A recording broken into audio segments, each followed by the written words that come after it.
ایک رات ایک بدو عورت نے اپنے شوہر سے کہا کہ ساری دنیا خوش ہے، لیکن ہم غربت کی سختیاں برداشت کر رہے ہیں۔ ہمارے پاس نہ ہی کچھ کھانے کو ہے اور نہ پینے کو، نہ پہننے کو ہے اور نہ اوڑھنے کو۔ ہماری یہ فقیری تو فقیروں کے لیے بھی ذلت کا باعث ہے۔ ہم سے ہر اپنا پرایا سب گریزاں ہیں۔ اگر کوئی مہمان ہمارے پاس آ جائے تو میں رات کو سوتے ہوئے اس کی گودڑی اتار لوں۔ ہم کب تک اس ذلت کو برداشت کریں گے؟ بدو فقیر نے اپنی بیوی سے کہا کہ تو آمدنی اور پیداوار کی کب تک جستجو کرے گی؟ سمجھدار انسان کمی و بیشی پر غور نہیں کرتا، کیونکہ یہ دونوں پانی کے بہاؤ کی مانند نکل جاتے ہیں۔ چاہے پانی صاف ہو یا گدلا، وہ ٹھہرنے والا نہیں ہے۔ اس دنیا میں ہزار ہا جاندار ایسے ہیں جو بغیر تردد کے آرام سے گزر جاتے ہیں۔ فاختہ درخت پر اللہ کا شکر ادا کرتی ہے، حالانکہ اس نے رات کا کچھ سامان نہیں کیا۔ بلبل کہتی ہے کہ اے اللہ، میں تجھ پر بھروسہ کرتی ہوں۔ مچھر سے لے کر ہاتھی تک سب اللہ کا کنبہ ہیں اور وہ ان کی بہترین پرورش کرتا ہے۔ یہ سب غم جو ہمارے سینوں میں پرورش پا رہے ہیں، یہ ہماری ہستی کے غبار اور بگولے ہیں۔ یہ جڑ کھودنے والے غم ہمارے لیے دراتی کی مانند ہیں۔ اس طرح ہو گیا، اس طرح ہو گیا، یہ سب ہمارے وساوس ہیں۔ ہر غم و فکر موت کا ایک حصہ ہے۔ اگر تم نے موت کو خود کے لیے آرام دہ بنا لیا تو جان لو کہ اللہ تیرے کل کو بھی آرام دہ بنا دے گا۔ درد موت کے قاصد ہوتے ہیں، قاصد سے منہ نہ موڑو۔ جو شخص خوشگوار زندگی بسر کرتا ہے وہ تلخی کی موت مرتا ہے۔ جو شخص صرف اپنے جسم کی پرورش کرتا ہے وہ موت سے نہیں بچ سکتا۔ اے میری بیوی، تو میرا جوڑا ہے اور جوڑے کو یکساں ہونا چاہیے۔ جوتے اور جرابوں کے جوڑے کو دیکھ لے، دونوں میں سے ایک اگر تنگ ہو تو وہ تیرے کسی کام کا نہیں ہے۔ کبھی شیر اور بھیڑیے کا بھی جوڑا بنا ہے۔ میں قناعت کی طرف آتا ہوں، تو برائی کی جانب کیوں جاتی ہے؟ عورت بولی کہ تو عزت کا خواہش مند ہے تو پھر تکبر کی باتیں کیوں کرتا ہے؟ دنیا داری اور کروفر کی باتیں کب تک؟ تکبر، دعویٰ، غرور اور بکواس کو دل سے نکال دے تاکہ تو نجات پا سکے۔ تکبر برا ہے مگر مفلسوں سے اور بھی برا ہے۔ تیرا گھر مکڑی کے جالے کی طرح ہے اور تو دعوے کرتا ہے۔ تو نے صرف قناعت کا نام ہی سیکھا ہے۔ نبی اکرم صلی اللہ علیہ وآلہ وسلم نے فرمایا کہ قناعت تو ایک خزانہ ہے۔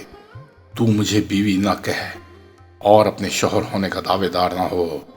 میں انصاف کی بنیاد پر تیری بیوی ہوں، نہ کہ مکاری کی بنیاد پر۔ تو خود کو مجھ سے زیادہ عقل مند سمجھتا ہے تو پھر مجھ جیسی کم عقل کو پسند کیوں کیا؟ منتر پڑھنے والا دشمن کی طرح منتر پڑھتا ہے، لیکن سانپ اس پر منتر پڑھتا ہے۔ منتر پڑھنے والا اپنے کام کی حرص کی وجہ سے سانپ کے منتر کو محسوس نہیں کرتا۔ سانپ کہتا ہے کہ تو مجھے اللہ کے نام پر پھنساتا ہے، لیکن اللہ کا یہ نام ہی مجھے انصاف دلائے گا۔ بدو فقیر بولا، اے میری بیوی، فقر فخر کا باعث ہے اور اس میں کوئی عیب ہو تو اسے ننگا نہیں کرنا چاہیے۔ درویشی کا یہ معاملہ تیری فہم سے بالا تر ہے۔ درویشی دنیاوی کاموں سے جدا ہونے کا نام ہے۔ درویشوں کے لیے اللہ کی جانب سے ہر وقت بخشش ہے۔ یہ لوگ ملک مال کے علاوہ اللہ سے بھاری روزی پاتے ہیں۔ اللہ عدل کرنے والا ہے اور عادل کمزوروں پر ظلم نہیں کیا کرتے۔ مجھے لوگوں سے کسی قسم کا کوئی لالچ نہیں اور میرے دل میں قناعت کا ایک جہان آباد ہے۔ عورت نے مرد کے غصے کو دیکھا تو رونے لگی، اور یہ بھی اس کا ایک جال تھا۔ وہ بولی کہ میں تمہاری بیوی ہوں، میرا سب کچھ تیری ملکیت ہے۔ اگر فقیری سے میرا دل اکھڑا ہے تو صرف تیرے لیے کہ تو میری زندگی کا ساتھی ہے۔ میں نہیں چاہتی کہ تو بے سر و سامان رہے، میں تو تجھ پر قربان ہونا چاہتی ہوں۔ میں سونے چاندی پر خاک ڈالتی ہوں اور میرے دل کا سکون تو صرف تو ہی ہے۔ تو وہ وقت یاد کر جب میں بت تھی اور تو میرا پجاری تھا۔ اب میں تیری مرضی کے بغیر کچھ نہیں کروں گی۔ تو میرے ساتھ جدائی کی باتیں نہ کر۔ میں جانتی ہوں کہ میرا عذر تیرے اندر موجود ہے اور تیری بلندی اخلاق ہے۔ اس بدوی عورت کے رونے سے اس بدوی فقیر کا دل پگھل گیا۔ اس کی بارش سے ایک بجلی چمکی اور مرد کے دل پر گری۔ قرآن مجید میں ارشاد باری تعالیٰ ہے کہ لوگوں کو مرغوب چیزوں یعنی بیویوں کے دل لگی اچھی معلوم ہوتی ہے۔ حضرت بی بی حوا کو اسی لیے پیدا کیا گیا کہ حضرت آدم کو سکون حاصل ہو۔ بدو فقیر اس گفتگو سے ایسا شرمندہ ہوا جیسے ظالم مرتے وقت اپنے ظلم سے ہوتا ہے۔ در حقیقت جب قضا آتی ہے تو عقل اور سمجھ جاتی رہتی ہے۔ اللہ کے سوا قضا کو کوئی نہیں جانتا۔ متقیوں کے امام حضرت سیدنا علی المرتضیٰ رضی اللہ تعالی عنہ کا فرمان ہے کہ قضا آتی ہے تو آنکھیں اندھی ہو جاتی ہیں۔ جب قضا گزر جاتی ہے تو انسان شرمندگی میں خود کو کاٹتا ہے۔ بدو فقیر بولا کہ میں خطاوار ہوں اور در حقیقت وجود و عدم دونوں ہی اللہ کے حکم کے تابع ہیں۔ بدو اور اس کی بیوی کے اس قصے کو نفس اور عقل کی مثال جانو۔ اس عالم سفلی میں نفس اور عقل نیک و بد کی صورت میں موجود ہیں۔ نفس عورت کی طرح تدبیر کے در پہ ہے، کبھی عاجزی کرتا ہے اور کبھی برائی کا خواہش مند ہے۔ عقل ان باتوں سے ناواقف ہے، اس کے دماغ میں اللہ کے غم کے سوا کچھ نہیں ہے۔ اس دنیا میں ظاہر و باطن دونوں کا موجود ہونا لازمی ہے۔ اگر صرف باطن کو لیں تو دنیا بیکار ہو جائے اور شریعت کا وجود نہ رہے۔ اگر محبت اور فکر باطنی معاملہ ہوتا تو پھر نماز اور روزے کی کوئی ضرورت نہ رہتی۔ اللہ سے محبت کے ظاہری اظہار کے لیے ان چیزوں کا ہونا ضروری ہے۔ دوستی ہونے کے باوجود دوست ایک دوسرے کو تحفے دیتے ہیں جو دوستی کے اظہار کے لیے ہوتے ہیں۔ چھپی ہوئی محبتوں کے گواہ ظاہری افعال ہوتے ہیں۔ ظاہری افعال والے گواہوں میں کوئی شراب سے مست ہوتا ہے، کوئی چھاچ سے۔ چھاچ والے کی مستی بناوٹی ہوتی ہے۔ ریاکار بظاہر تو نماز روزے میں پوری جد و جہد کرتا ہے تاکہ گمان ہو کہ دوستی میں مست ہے۔ جب تم حقیقت دیکھو گے تو یہ عین ریاکاری ہوگی۔ ظاہر افعال تو اس محبت کی علامت کے راہبر ہوتے ہیں۔ راہبر کبھی صحیح بھی ہوتا ہے اور کبھی غلط بھی، کبھی برگزیدہ بھی ہوتا ہے اور کبھی ناکارہ بھی۔ بدو فقیر نے بیوی سے کہا کہ جو تو کہے گی میں تیرا حکم بجا لاؤں گا۔ جو اچھائی اور برائی آئے گی میں اسے نظر انداز کر دوں گا۔ میں تجھ میں فنا ہو جاؤں گا کیونکہ میں تیرا عاشق ہوں۔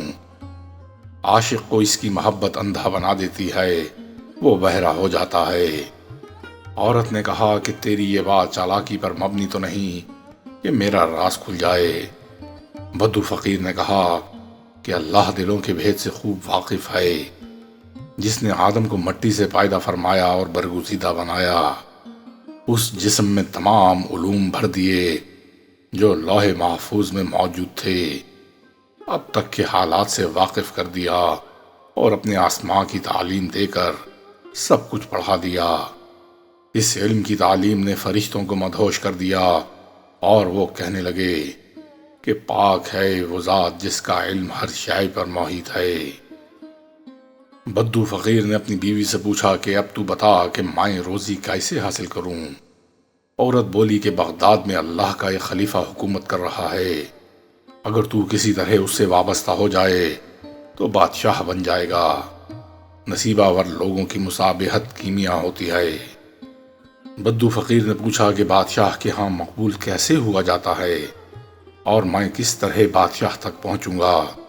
کوئی تعلق یا تدبیر چاہیے کیونکہ پیشہ بغیر اوزار کے نہیں چل سکتا۔ عورت بولی کہ قرآن مجید میں ارشاد باری تعالیٰ ہے کہ اے نبی صلی اللہ علیہ وآلہ وسلم کہہ دیجئے کہ چلے آؤ اور یہ کہہ کر بغیر ہلا جانے کی شرم کو توڑ دیا۔ جب شاہ کرم میدان میں نکلتا ہے تو بے سر و سامانی اس کا ذریعہ بن جاتی ہے۔ عاجزی کے ساتھ سوال کرنے میں بڑی کامیابی ہے۔ بدو فقیر بولا کہ میں بے سر و سامانی پیدا کیے بغیر اس کا خیال کیسے کر سکتا ہوں، کیونکہ گفتگو قاضی القضا کے سامنے مجروح ہو جاتی ہے، وہاں باطنی گواہی درکار ہے۔ سچائی سوال کرنے والے کے حال کی گواہ ہوتی ہے اور وہاں اخلاص کی گواہی درکار ہے۔ عورت بولی کہ سچائی یہ ہے کہ اپنے وجود سے اپنی کوشش کو جدا کر دے۔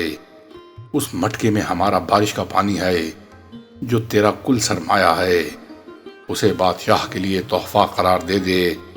اسے کہنا کہ ہمارے آس پاس اس کے سوا کچھ نہیں ہے، اگرچہ اس کا خزانہ جواہرات سے بھرا ہوا ہے، لیکن اس کے پاس ایسا پانی نہیں ہوگا۔ یہ مٹکا کیا ہے؟ ہمارا بدن ہے، اور اس میں موجود پانی ہمارے نمکین حواس ہیں۔ اے اللہ میرے اس مٹکے کی مہربانی کو قبول فرما لے۔ بدو اپنے تحفے پر فخر کر رہا تھا کہ بادشاہوں کے لائق یہی تحفہ درست ہے۔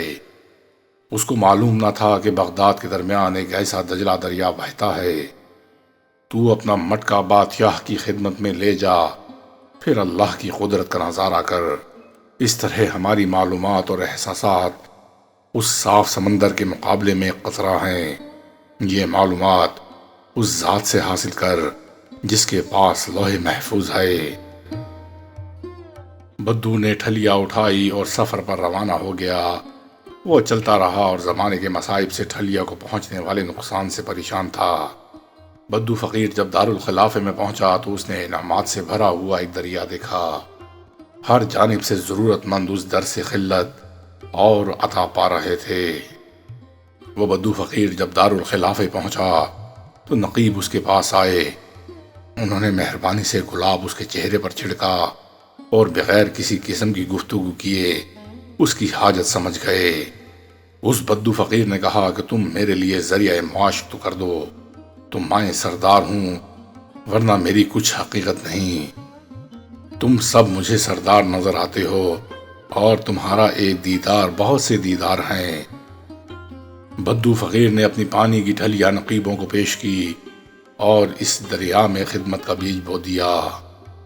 بدو فقیر بولا کہ میرا یہ تحفہ بادشاہ کی خدمت میں پیش کر دو۔ بارش کا میٹھا پانی ہے جو میں نے گڑھے میں جمع کیا تھا۔ نقیبوں نے اس کی بات سنی تو ہنس دیے، لیکن انہوں نے اس تحفے کو دل و جان سے قبول کیا، کیونکہ بادشاہ کی مہربانی کا اثر اس کے خدام پر بھی ظاہر ہوتا ہے۔ بادشاہ اچھا ہوگا تو اس کے خدام بھی اچھے ہوں گے۔ بادشاہ کو حوض اور اس کے خدام کی ٹونٹیاں جانو۔ چونکہ پانی ایک ہی حوض سے آتا ہے تو ہر ٹونٹی کا پانی خوش ذائقہ ہوتا ہے۔ اگر حوض کھاری اور ناپاک ہوگا تو ہر ٹونٹی سے پانی ویسا ہی نکلے گا، کیونکہ وہ حوض سے وابستہ ہیں۔ روح چونکہ پورے بدن پر حاکم ہے اور وہ اس عالم کی کوئی چیز نہیں، اور اس دنیا کے اعتبار سے وہ بے وطن ہے، اس طرح روح کو بدن سے وہی نسبت ہے جو بادشاہ کو رعایا سے ہے۔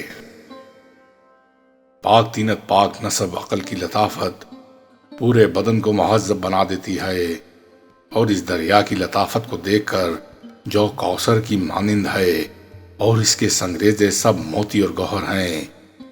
جس طرح رعایا بادشاہ کے اوصاف کو قبول کرتی ہے اور شاگرد اپنے استاد کے اوصاف پاتا ہے، اسی طرح وہ استاد جو راہ خدا میں محو ہے اس کے شاگرد بھی راہ خدا میں محو ہوں۔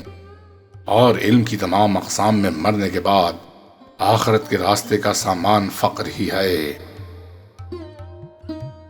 مولانا رومی اس حکایت میں ایک بدو فقیر اور اس کی بیوی کا قصہ بیان کرتے ہوئے فرماتے ہیں کہ قضا آتی ہے تو آنکھیں اندھی ہو جاتی ہیں، اور جب تک انسان اپنے بدن کو ظاہری نجاست سے پاک نہیں کرے گا اس کی روح ہرگز پاک نہ ہوگی۔